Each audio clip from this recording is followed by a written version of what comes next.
ಸ್ನೇಹಿತರೆ ನಮಸ್ಕಾರ. ನಾನು ರವೀಂದ್ರ ಜೋಶಿ. ಉತ್ತರ ಪ್ರದೇಶದ ಮುಖ್ಯಮಂತ್ರಿ ಯೋಗಿ ಆದಿತ್ಯನಾಥ್ ಹಾಗೂ ಸ್ವಾಮಿ ಅವಿಮುಕ್ತೇಶ್ವರಾನಂದ ಸರಸ್ವತಿಗಳ ಸಂಘರ್ಷ ತಾರಕ್ಕೇರಿಬಿಟ್ಟಿದೆ.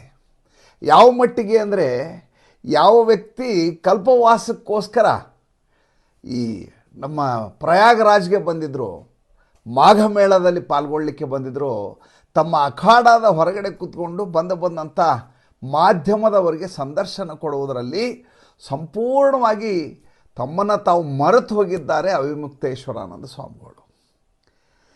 ಅವರಿಗೆ ಭಾಳ ದೊಡ್ಡ ಮಟ್ಟದ ಅವಮಾನ ಆಗಿದೆ ಅಂತೆ. ಏನಂದರೆ, ಅವರು ಪಲ್ಲಕ್ಕಿಯಲ್ಲಿ ರಥದಲ್ಲಿ ಪುಣ್ಯಸ್ಥಾನಕ್ಕೋಸ್ಕರ ಹೋಗ್ತಾ ಇದ್ರಂತೆ.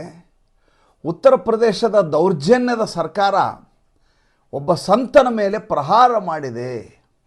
ಇವರು ಮೊಘಲರ ಕಾಲದ ಅಕ್ಬರ್ಗಳು, ಇವರು ಔರಂಗಜೇಬುಗಳು, ಇವರು ಕಾಶಿಯಲ್ಲಿ ನೂರಾರು ದೇವಸ್ಥಾನಗಳು ಈತ ಮತ್ತು ನರೇಂದ್ರ ಮೋದಿ ಸೇರಿ ಕೆಡವಿದ್ದಾರೆ.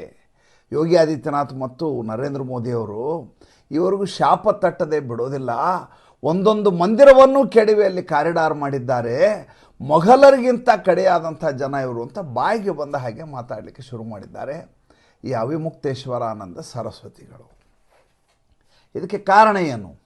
ಕಾರಣವನ್ನು ನಿನ್ನೆ ಸಂಚಿಕೆಯಲ್ಲಿ ಹೇಳಿದ್ದೇನೆ, ಮತ್ತೆ ಚರ್ವಣ ಬೇಡ. ಏನಪ್ಪ ಅಂದರೆ, ಆ ಪಾಂಟೂನ್ ನಂಬರ್ 2 ಅಂತೇನಿದೆ, ಅಂದರೆ ಈ ಬ್ರಿಡ್ಜ್ ಅಂತ ಮಾಡಿದಾರಲ್ಲಿ, ಮರಳನ್ನು ಕಟ್ಟಿ ಅದಕ್ಕೇನನ್ನು ತುಂಬಿ ಮಾಡಿ ನದಿಯನ್ನು ದಾಟಿಕೊಂಡು ಹೋಗುವಂಥ ಒಂದು ವ್ಯವಸ್ಥೆ, ತಾತ್ಕಾಲಿಕವಾದ ಸೇತುವೆ, ಪಾಂಟೂನ್ ಅಂತ ಕರೀತಾರೆ ಅದಕ್ಕೆ. ಆ ಪಾಂಟೂನ್ ನಂಬರ್ 2ನಲ್ಲಿ ಯಾರು ಅದರ ಮೇಲೆ ಓಡಾಡಬಾರ್ದು ಅಂತ ಒಂದು ನಿಷೇಧವನ್ನು ಹೇರಲಾಗಿದೆ, ಪ್ರತಿಬಂಧವನ್ನು ಹೇರಲಾಗಿದೆ. ಏಕೆಂದರೆ ಭಾಳ ಸೂಕ್ಷ್ಮವಾಗಿರುತ್ತೆ. ಅದ್ರ ಮೇಲೇ ನುಗ್ಕೊಂಡೋಗಿ ಪುಣ್ಯಸ್ನಾನಕ್ಕೆ ಹೋಗ್ತೀನಿ ಅಂತ ಬೇಕು ಅಂತಲೇ ಹಠ ಹಿಡಿತಾರೆ ಈ ಅವಿಮುಕ್ತೇಶ್ವರಾನಂದ ಸ್ವಾಮಿಗಳು. ಪೊಲೀಸರು ತಡೆ ಹಿಡಿತಾರೆ, ಜನ ನುಗ್ಗಿ ಬರ್ತಾರೆ, ಒಂದಷ್ಟು ಜನರ ಮೇಲೆ ಲಾಠಿ ಚಾರ್ಜ್ ಆಗುತ್ತೆ, ಒಂದಷ್ಟು ಜನ ಗಾಯಾಳುಗಳಾಗ್ತಾರೆ.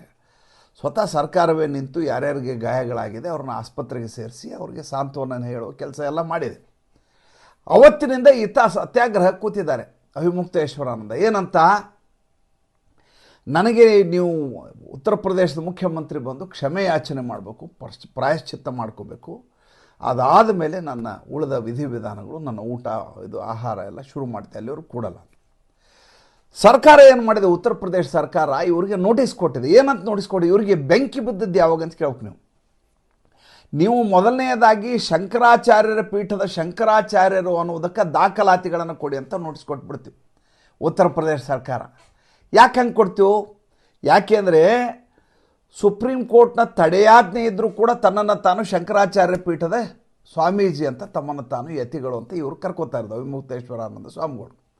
ಇವರು ಹಿಂದಿದ್ದಂಥ ಸ್ವರೂಪಾನಂದ ಸ್ವಾಮಿಗಳು ಇದೇ ಕೆಲಸ ಮಾಡಿದರು. ಆವಾಗಲೂ ಕೂಡ ಸುಪ್ರೀಂ ಕೋರ್ಟ್ ಸ್ಟೇ ಇತ್ತು. ಆವಾಗ ತಮಗೆ ತಾವು ಪಟ್ಟಾಭಿಷೇಕ ಮಾಡ್ಕೊಂಡ್ಬಿಟ್ರು. ಅದನ್ನು ನಲ್ ಆ್ಯಂಡ್ ವೈಡ್ ಅಂತ ಪರಿಗಣಿಸಲಾಯಿತು. ಆದರೂ ಪೀಠದಲ್ಲಿ ಮುಂದುವರ್ಸ್ಕೊಂಡು ಹೋದರು. ಅದಾದಮೇಲೆ ಈತನ ಸರದಿ ಬಂತು 2012ರ ನಂತರ.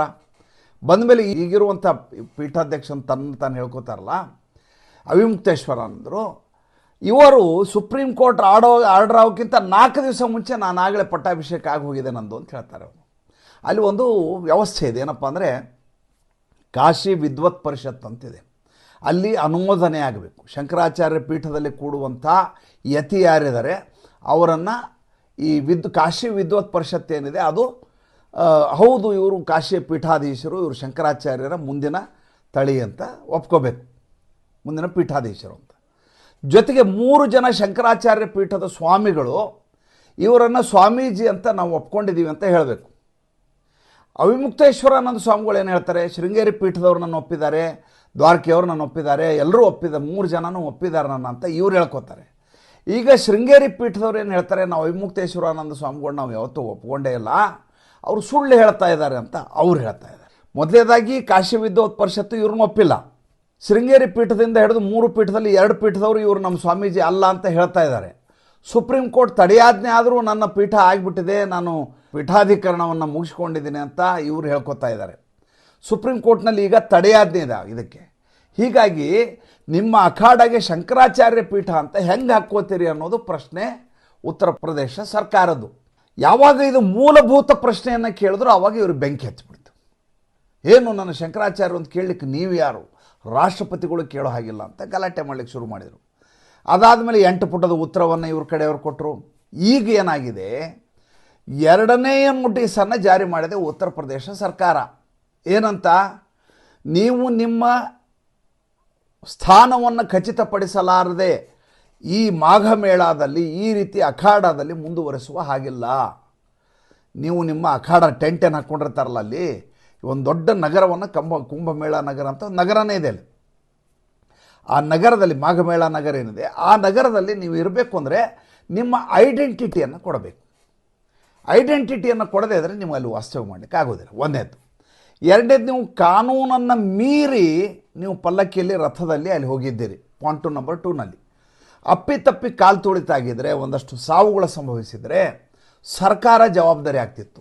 ನೀವು ಕಾನೂನನ್ನು ಮುರಿದಿರುವುದರಿಂದಾಗಿ ನಿಮ್ಮ ಮೇಲೆ ಏಕೆ ಕಾನೂನು ರೀತಿಯ ಕ್ರಮವನ್ನು ಕೈಗೊಳ್ಳಬಾರದು ಅಂತ ಸರ್ಕಾರ ನೋಟಿಸ್ ಜಾರಿ ಮಾಡಿದೆ. ಅಂದರೆ ಏನರ್ಥ ಅಂದರೆ, ಯೋಗಿ ಆದಿತ್ಯನಾಥ್ ಇದನ್ನು ಸುಮ್ಮನೆ ಬಿಡುವವರಲ್ಲ, ಇವರ ಮೇಲೆ ಕ್ರಮ ಕೈಗೊಳ್ಳಲಿಕ್ಕೆ ಮಾನಸಿಕವಾಗಿ ಸನ್ನದ್ಧರಾಗಿದ್ದಾರೆ. ಈ ರೀತಿ ಅವಕಾಶ ಕೊಟ್ಬಿಟ್ರೆ ಉಲ್ಲಂಘನೆಗೆ ನಾಳೆ ಇತರರೂ ಕೂಡ ಇದೇ ರೀತಿ ಮಾಡಬಹುದು, ಆದ್ದರಿಂದ ಶಿಸ್ತು ಕ್ರಮ ಜರುಗಿಸಬೇಕು ಅಂತ ಸರ್ಕಾರದ ನಿಲುವಾಗಿದೆ. ಇವರೇನು ಹೇಳ್ತಾರೆ, ಅವಿಮುಕ್ತೇಶ್ವರನ ಸ್ವಾಮಿಗಳು, ಯೋಗಿ ಆದಿತ್ಯನಾಥ ಸ್ವಾಮೀಜಿನ ಅಲ್ಲ ಅವರು, ಆತ ಪೀಠಾಧಿಪತಿನೂ ಅಲ್ಲ, ಯತಿನೂ ಅಲ್ಲ, ಆತ ಕ್ಷುದ್ರ ರಾಜಕಾರಣಿ. ಇಂಥ ರಾಜಕಾರಣಿ ಯತಿಗಳ ಮೇಲೆ ಈ ರೀತಿ ದೌರ್ಜನ್ಯವನ್ನು ನಡೆಸ್ತಾ ಇದ್ದಾರೆ, ಇವ್ರ ಮೇಲೆ ಕ್ರಮ ಆಗಬೇಕು ಅಂತ ಅವ್ರ ಹೋರಾಟ ನಡೀತಾ ಇದೆ. ಯಾವ ಮಟ್ಟಿಗೆ ಇದನ್ನು ಬಳಸ್ಕೋತಾ ಇದ್ದಾರೆ ಕಾಂಗ್ರೆಸ್ನವರು ಅಂದರೆ, ಪವನ್ ಖೇಡಾ ಅವಿಮುಕ್ತೇಶ್ವರಾನಂದರ ಪರವಾಗಿ ಪತ್ರಿಕಾಗೋಷ್ಠಿ ಮಾಡ್ತಾ ಇದ್ದಾರೆ. ಯಾರಾದರೂ ನೋಡಿದಿರನ್ರಿ, ಅವಿಮುಕ್ತೇಶ್ವರಾನಂದ ಸ್ವಾಮಿಗಳಿಗೂ ಪವನ್ ಖೇಡಾಗೂ ಕಾಂಗ್ರೆಸ್ಗೂ ಏನು ಸಂಬಂಧ? ಕಾಂಗ್ರೆಸ್ಸು ಮೊದಲೇದಾಗಿ ಹಿಂದೂಗಳ ಯಾವುದೇ ವಿಧಿವಿಧಾನದಲ್ಲಿ ತನ್ನನ್ನು ತಾನು ತೊಡಗಿಸ್ಕೊಳ್ಳೋದಿಲ್ಲ. ರಾಮ ಮಂದಿರದ ಪ್ರಾಣ ಪ್ರತಿಷ್ಠಾ ಕಾರ್ಯಕ್ರಮದ ಹಿಡಿದು ಕುಂಭಮೇಳದಿಂದ ಹಿಡಿದು ಎಲ್ಲಿಯೂ ಕೂಡ ಕಾಂಗ್ರೆಸ್ನವರು ತಮ್ಮನ್ನು ತಾವು ತೊಡಗಿಸ್ಕೊಳ್ಳಿಲ್ಲ, ಹಿಂದೂಗಳ ಜೊತೆ ಗುರುತಿಸ್ಕೊಳ್ಳೋದಿಲ್ಲ. ಹಾಗಿರುವಾಗ ಅಂಥ ಮಾಘ ಮೇಳದಲ್ಲಿ ಒಬ್ಬ ಯತಿ ಮಾತಾಡೋದಕ್ಕೆ ಅವರ ಪರವಾಗಿ ಪವನ್ ಖೇಡಾನ ಪತ್ರಿಕಾಗೋಷ್ಠಿ, ಹಿಂದೂಗಳ ಮೇಲೆ ದೌರ್ಜನ್ಯ ನಡೀತಾ ಇದೆ, ಒಬ್ಬ ಯತಿಯ ಮೇಲೆ ಈ ರೀತಿ ದಬ್ಬಾಳಿಕೆ ಮಾಡಿದ್ದು ಯೋಗಿ ಆದಿತ್ಯನಾಥ್ ಅವರು ತಪ್ಪು ಅಂತ ಪವನ್ ಖೇಡಾ. ಆ ಕಡೆ ಇನ್ನೊಬ್ಬ ಇದ್ದಾನೆ, ಆತನ ಹೆಸರು ಅಖಿಲೇಶ್ ಯಾದವ್, ಆತ ಕೂಡ ಇದೇ ಹೇಳ್ತಾರೆ, ಹಿಂದೂಗಳ ಮೇಲೆ ದೌರ್ಜನ್ಯ. ಅಲ್ಲ ರೀ, ನಿಮಗೂ ಹಿಂದೂಗಳಿಗೆ ಏನು ಸಂಬಂಧ? ನಿಮಗೆ ಮುಸಲ್ಮಾನರಿಗೆ ಸಂಬಂಧ ಇದೆಯಪ್ಪ, ಹಿಂದೂಗಳಿಗೂ ನೀವು ಏನು ಸಂಬಂಧ? ಹಿಂದೂಗಳ ಬಗ್ಗೆ ಮಾತಾಡುವಂಥ ವ್ಯಕ್ತಿ, ಹಿಂದೂಗಳ ಅವರ ಅಸ್ಮಿತೆ ಅನಿಸ್ಕೊಂಡಿರುವಂಥ ಯೋಗಿ ಆದಿತ್ಯನಾಥ್ ಒಬ್ಬ ಯತಿಯ ಮೇಲೆ ಅನಗತ್ಯವಾಗಿ ದೌರ್ಜನ್ಯ ಮಾಡೋದುಂಟೆ. ಉದ್ದೇಶಪೂರ್ವಕವಾಗಿ ದುರುದ್ದೇಶಪೂರ್ವಕವಾಗಿ ಈ ಅವಿಮುಕ್ತೇಶ್ವರಾನಂದವರು ಮಾಘಮೇಳದಲ್ಲಿ ಗಲಾಟೆ ಮಾಡಲಿಕ್ಕೆ ಪ್ರಯತ್ನ ಮಾಡಿದರು. ಅಷ್ಟೇ ಅಲ್ಲ, ಕಳೆದ ಬಾರಿ ಕುಂಭಮೇಳ ಬಗ್ಗೆ ಇನ್ನಷ್ಟು ಮೂದಲಿಕೆಯ ಮಾತುಗಳನ್ನು ಈ ಮನುಷ್ಯ ಆಡಿದರು. ಅವರು ಸ್ವಾಮಿಗಳಲ್ಲ ಅಂತ ಸುಪ್ರೀಂ ಕೋರ್ಟ್ ಹೇಳ್ತಾ ಇದೆ, ಶೃಂಗೇರಿ ಪೀಠ ನಾವು ಇವ್ರನ್ನ ಒಪ್ಪಿಕೊಂಡಿಲ್ಲ ಅಂತ ಹೇಳ್ತಾ ಇದೆ, ಕಾಶಿ ವಿದ್ವತ್ ಪರಿಷತ್ ಒಪ್ಪಿಕೊಂಡಿಲ್ಲ, ಧಾರ್ಮಿಕ ಮಹಾಮಂಡಳಿ ಇವ್ರನ್ನ ಒಪ್ಕೊಂಡಿಲ್ಲ. ಇವರು ತಮಗೆ ತಾವೇ ಸ್ವಯಂ ಘೋಷಿತವಾದಂಥ ಶಂಕರಾಚಾರ್ಯ ಪೀಠ ಅಂತ ಇವರು ತಮಗೆ ತಾವು ಕರ್ಕೊತಾ ಇದ್ದಾರೆ. ಒಂದಷ್ಟು ಜನ ಭಕ್ತರನ್ನು ಕರ್ಕೊಂಡು ಓಡಾಡ್ತಾ ಇದ್ದಾರೆ. ಈಗ ಅಲ್ಲಿ ಮಾಘಮೇಳದಲ್ಲಿ ಒಂದು ಯಾವ ರೀತಿ ಅಂತಂದರೆ ವಿವಾದದ ಕೇಂದ್ರ ಬಿಂದು ಇವರು. ಮಾಘಮೇಳ ಅಂದ ಕೂಡಲೇ ಬಂದಿರುವಂಥ ಭಕ್ತರ ಬಗ್ಗೆ ಮಾತಾಡೋದಿಲ್ಲ ಯಾರು. ಅದೇ ಅವಿಮುಕ್ತೇಶ್ವರ ಅಂದ ಅವ್ರದ್ದು ಅಖಾಡ ಎಲ್ಲಿ ಬರುತ್ತೆ, ಅವರೇನು ಇದಕ್ಕೆ ಕೂತಿದಾರಂತಲ್ಲ, ಪ್ರತಿಭಟನೆಗೆ ಹೋಗಿ ಭೇಟಿ ಆಗಬೇಕು ಅಂತ ರಾಜಕಾರಣಿಗಳು ಮಾತಾಡ್ತಾ ಇದ್ದಾರೆ. ಅದಕ್ಕೆ ಯೋಗಿ ಆದಿತ್ಯನಾಥ್ ಅವರು ನಿನ್ನೆ ಸೋನೆಪಟ್ಟಲ್ಲಿ ಭಾಷಣ ಮಾಡ್ತಾಯಿದ್ರು. ಸೋನೆಪತ್ತಲ್ಲಿ ಭಾಷಣ ಮಾಡ್ತಾ ಹೇಳ್ತಾರೆ, ಒಂದಷ್ಟು ಜನ ಕಾಲನೇಮಿಗಳಿದ್ದಾರೆ, ಆ ಕಾಲನೇಮಿಗಳು ಹಿಂದೂಗಳ ವಿರುದ್ಧ ಷಡ್ಯಂತ್ರವನ್ನು ಮಾಡ್ತಾ ಇದ್ದಾರೆ, ಅವರು ಮಟ್ಟ ಹಾಕೋ ಕೆಲಸವನ್ನು ಉತ್ತರ ಪ್ರದೇಶ ಸರ್ಕಾರ ಮಾಡುತ್ತೆ, ಹಿಂದೂಗಳು ಜಾಗೃತರಾಗಿರಬೇಕು, ಇವರನ್ನು ಒಡೆಯುವ ಪ್ರಯತ್ನ ಮಾಡ್ತಾ ಇದ್ದಾರೆ ಅಂತ. ಯಾರಿಗೆ ಕಾಲನೇಮಿ ಅಂದರು? ಕಾಲನೇಮಿ ಅಂದದ್ದು ಈ ಸ್ವಾಮಿ ಅವಿಮುಕ್ತೇಶ್ವರಾನಂದ ಸ್ವಾಮಿಗಳಿಗೆ ಮೇಲ್ನೋಟಕ್ಕೆ ಸ್ಪಷ್ಟವಾಗಿ ಗೊತ್ತಾಗತ್ತೆ, ಪರೋಕ್ಷವಾಗಿ ಅವ್ರು ಹೇಳಿದ ಮಾತು.